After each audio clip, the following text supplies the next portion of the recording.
நாட்டுக்காக உழைப்பதற்கே அண்ணா பிறந்தார்.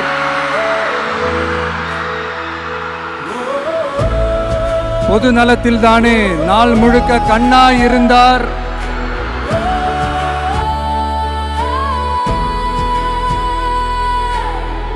ஒளியாக வந்து எங்கள் வாழ்வில்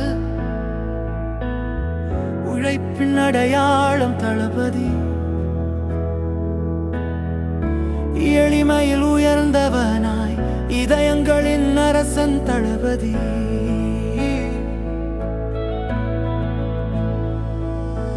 அம்பேத்கர் காட்டிய வழியிலே நீதியோடு நடக்கும் வீரன்,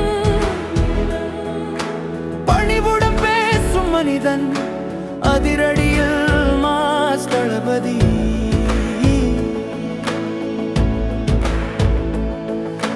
வியர்வை சிந்தி வெற்றி கண்டவன், அடங்காத முயற்சியின் உருவம், நம்பிக்கை அவன் ஆயுதம், வெற்றியாக நின்ற தலைவன்.